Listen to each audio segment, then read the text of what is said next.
ways you can do that is to be at home, and they are. They're going to try and ride that home crowd and that wave of emotion to a victory in this one. Meanwhile, for the visiting Broncos, they're halfway home, looking good at a perfect 8-0. And not much to complain about so far, is there? I'd have to say they're the best team in the NFL through the first half of the year.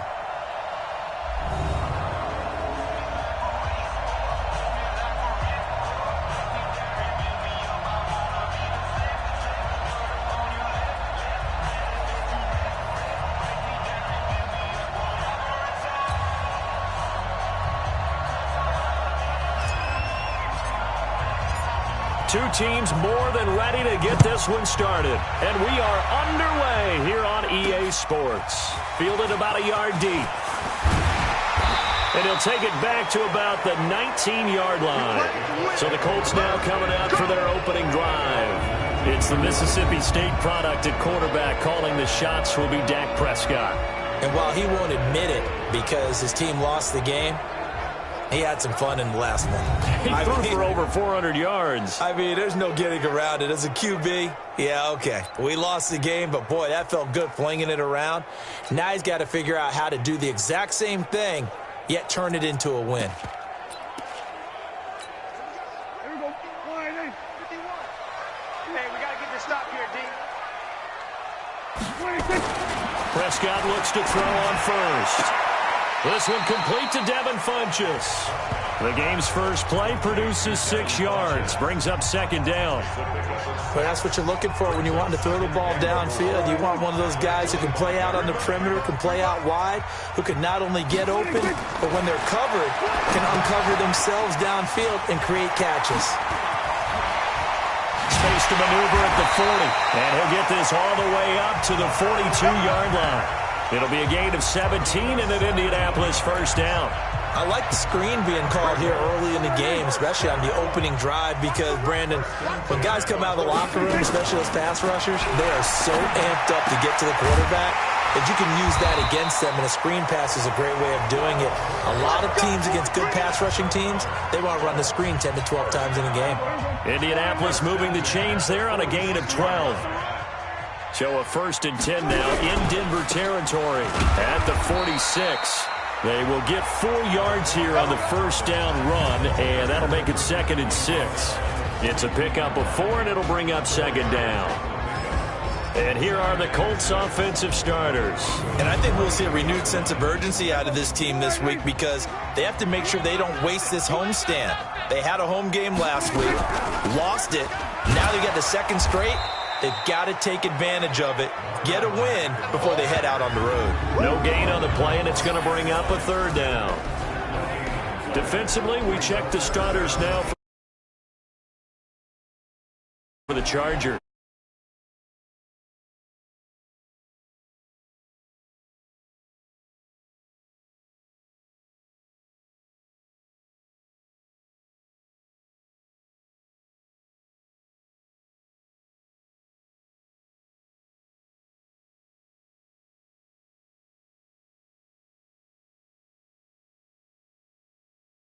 The first. From the shotgun, it's Prescott. That's going to be caught by Josh Reynolds. They stop him for only 3 that time, and that'll bring up 4th down.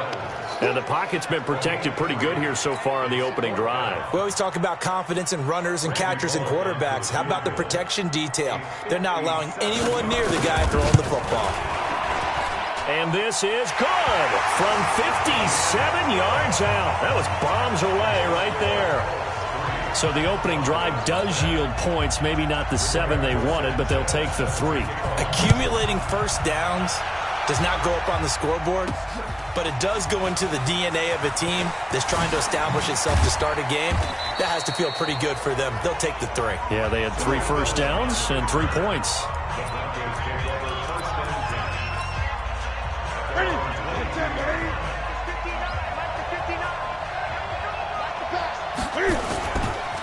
Now the first carry here for Phillip Lindsay. Slipped 1 tackle, but no more as he's knocked to the deck behind the line of scrimmage.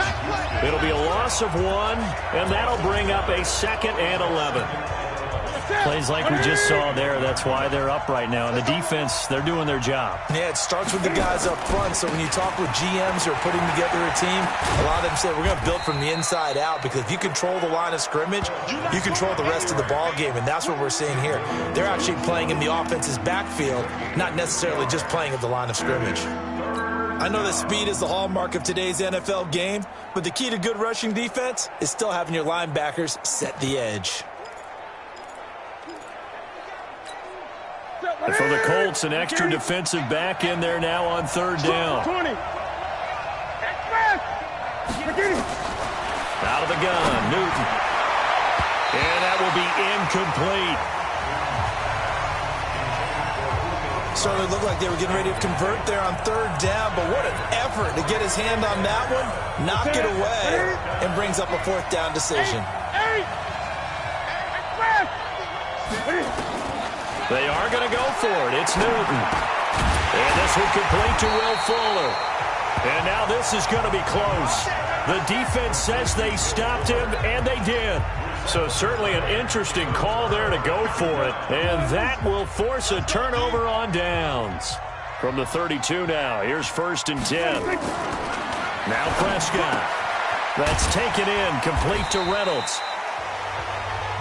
These are his numbers from last week's contest. 7 catches, 67 yards, and a touchdown. And I'd certainly expect them to use him quite a bit, because he runs excellent routes, has good hands, and knows how to get open. Still a few inches short of a 1st down as they come up now on 2nd down. Now it's a bootleg with Prescott. And the catch made by Hilton. A gain of 11 that time, and a Colts 1st down. If there was one area that the coach emphasized in our pregame meeting, it was red zone offense. And the sense I got from it, and I think you did as well, they weren't real happy with how they were executing previously, so they put a lot of time and effort into it, because getting points is paramount. Doesn't matter what you do otherwise, don't leave the red zone without putting points on the board. 2nd and 5 now. Prescott. That ball caught by Funchess. Touchdown, Indianapolis. Devin Funchess, his 3rd touchdown now on the year. And the Colts, they add on to their advantage. And down near the goal line here, they're able to throw it in. And the key word, quick. Quick hitter. Out of his hands fast, into the receiver's hands even faster. Extra point up and good by Bullock. And the lead grows to 10-0. This fielded a few yards into the end zone. And all that worked, but he stopped where he ultimately would have been, and he's simply taken a knee, and that's the 25-yard line. The Bronco offense now set to come back out onto the field. They'll look to get something started. They need to, down 10-0 early, as they've got it 1st and 10. Here's Lindsey. And they get him down, but not before he takes it across the 40-yard line. It'll be a pickup of 16 and a Bronco 1st down. I have to admit, I'm excited by that play call and the end result, because this is a team that's down big early in the 1st quarter, and a lot of teams will just panic, abandon the playbook, and just start firing the ball all over the place. It's way too early for that. Stick to what works for you. Down double digits, and we talked about their game plan being both running and he's free going down the left side. It's a foot race, and all the way home for a Bronco score. Phillip Lindsay with touchdown number 8 on the year, as his guys are on the board here in this 1st quarter. McManus's point after is good. And on that long run, maybe the defense caught napping a little bit. The concentration level may not have been there. I agree with you on that one, because those types of plays, when they result like that, they're almost like big bolts of lightning, aren't they? Whoosh, and off he goes. And no run back here. This will be a touchback, and it comes out to the 25-yard line. Here comes the Indianapolis offense now as they get set to take over. And for them, a touchdown their last go-around. Obviously, they'll be hoping to do that again. And when you start plotting for this drive, when you start thinking to yourself, okay, what are we going to do? You don't go away from what you did before, because that worked. but you have to be prepared for wrinkles and counters because you know they'll make some adjustments. Now the first play of the drive there is incomplete. Defensively, celebration time because they finally forced an incompletion. He was perfect throwing the ball to that point. Yeah, but from his viewpoint, they didn't force the incompletion. He just missed. That's how hot he is right now, and that's how he wants to continue to throw the ball. There's a ball thrown right side and complete. And he's taken down but able to slip across the 35. Give the Colts 13 yards and a first down. They sure put the coverage guys in a stress on that one. They thought they were going deep. Ends up curling inside for a nice chunk of yardage. They run the draw play with Mack. And able to get this one across the 45 before he's brought down. A gain of 11 that time and a Colts first down. What makes a draw play like that successful? Well, we did see where he made the first wave miss, and that was a big part of it. But a lot of it is just being actors back there, making the defense think it's going to be a pass. Let's go. First down, Prescott. Nowhere to escape, and he goes down. Kenny Clark make that now 8 sacks for him on the season. And they need to work to at least get some of this yardage back after the sack. 2nd and 19. Second quarter now from Indianapolis with the homestanding Colts in possession. As they've got it with a second down coming up. After the sack, it's 2nd and 19, and the road gets a bit tougher from here. Under pressure again, and down he goes again.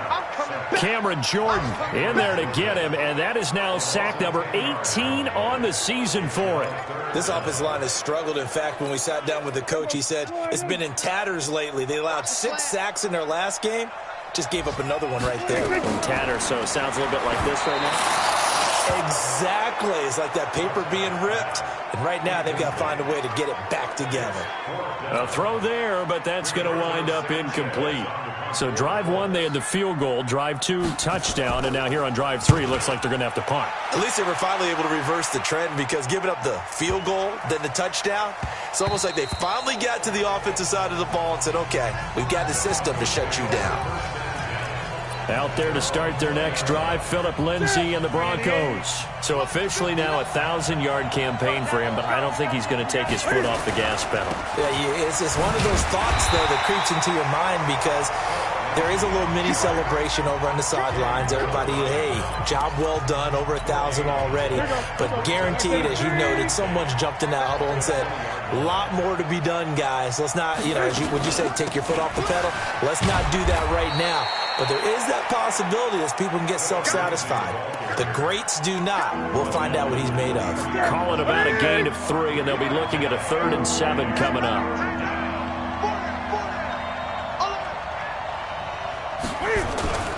On 3rd down, here's Lindsay. And he will get him down a couple yards shy of the first down marker. A nice tackle coming up from his free safety spot. 4 yards on the pickup there, but it's going to take him to 4th down.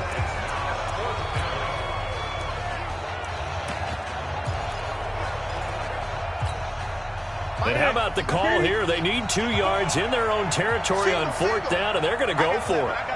Great. Watch the slant. Mark 50. I got one. They will go for it. Now Newton. It's caught. Jones. And able to rip off a big chunk of yardage before being dropped inside the 40.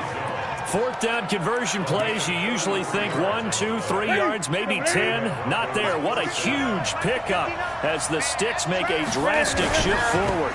On 1st and 10, it's Lindsay. And he'll be brought down, losing yardage back at the 40. That's going to go as a loss of a yard, and it'll be 2nd down. Well, with the kind of half he's had, I think we can forgive him that run, right? Not every run's going to be a big play, is it? No, and also the blocking just wasn't there. No room to run. Yeah, defensively, they got to find a way to build on that, because he's eating them alive in the first half.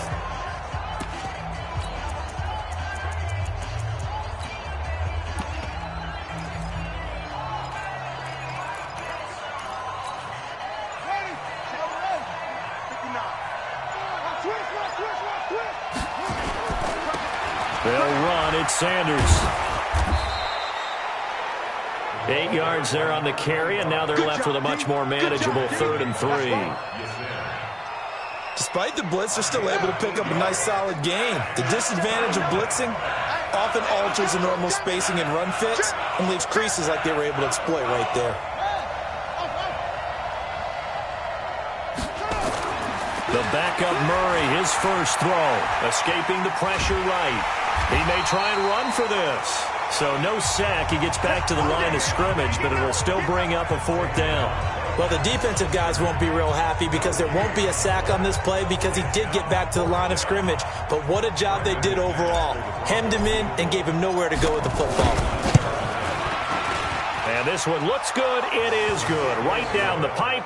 And that will knot us up at 10. So chalk that down.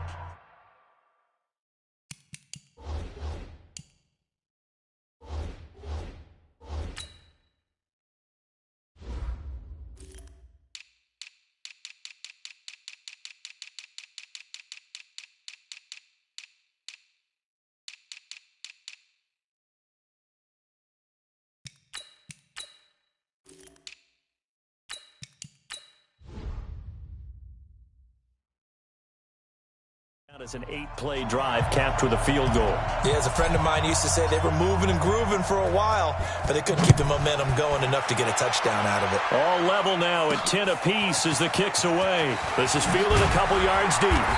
And the decision to bring it out will cost him about 5 yards as he'll get this only back to the 20. And the Colts getting ready to go and hoping to do better than they did their last possession when they punted the football. Appeal to the vanity of your offensive line. Tell them that they control your fate. Leverage guys. Win the line of scrimmage. If you do that, you start to win first down. You win second down. And guess what? You start accumulating first downs. And that's what they need in order to not punt the ball again. They tried a quick hitter inside, but that one was swallowed up because what they're hoping, those big defensive linemen will take the bait and move laterally and open up a crease that they can run through. Didn't happen on that play. 3 yards on the pickup. That's going to set up an interesting 3rd and about 4 to go. Well, not a huge gain there as we head towards the 2-minute warning. It'll be interesting to me to see what they decide to do after the timeout.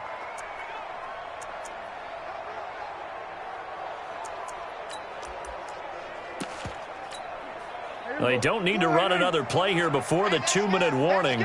Let's see if they do it anyway. All tied up at 10. 2 minutes left in the first half.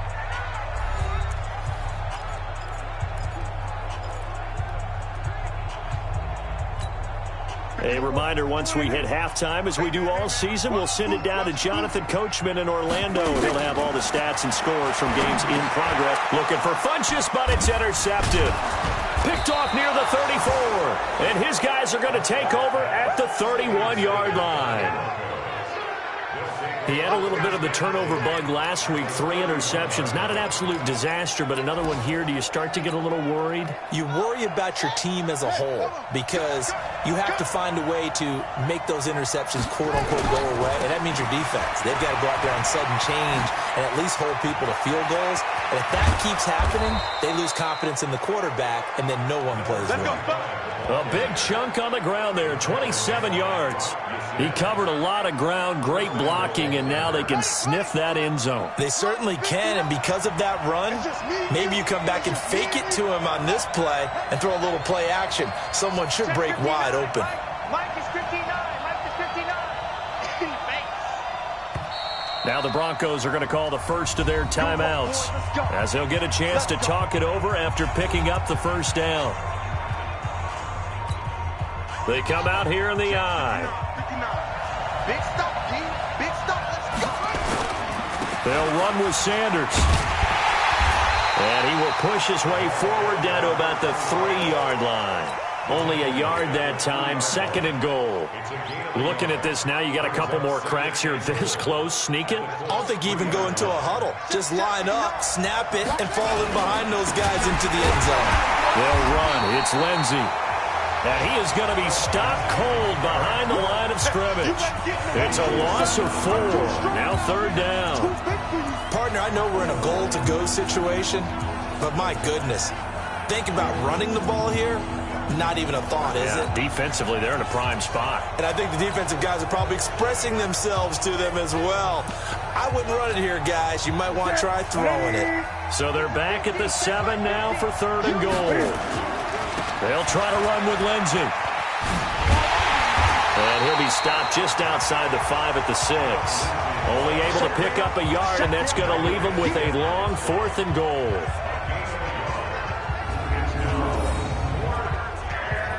Now a timeout signaled for, and they'll get it with 10 seconds to go before halftime. So they won't get a touchdown, but here's a chance to at least get 3 to end the first half. From the right hash here, should be an easy one. And his kick is good. And they will take the lead at 13-10. So we will not go into the lockers tied. We do have a leader in the clubhouse, so to speak. Yeah, it's only 3 points. Doesn't seem like much, but it looms big the way that they got it done right before the half ended. That's fielded in the end zone. And not wanting to risk anything here late in the half, he'll just take a knee, and they'll bring the football out to the 25. The Indy offense at the line and set to go. Likely time for just one final play, and then it'll be off to the locker room to talk about how they can erase this deficit. Yeah, and I think a lot of people look at it and go, well, maybe you take a shot here. Maybe you get some momentum going into the half. What's the flip side of that? You do something crazy, quarterback gets hit, ball comes free, and now you're down an even bigger margin. Go ahead and take this one, go to the locker room, start over. So we've hit halftime, just a field goal separating these two teams at the break. As we send you down to Orlando, where Jonathan Coachman has our EA Sports Halftime Report. Coach.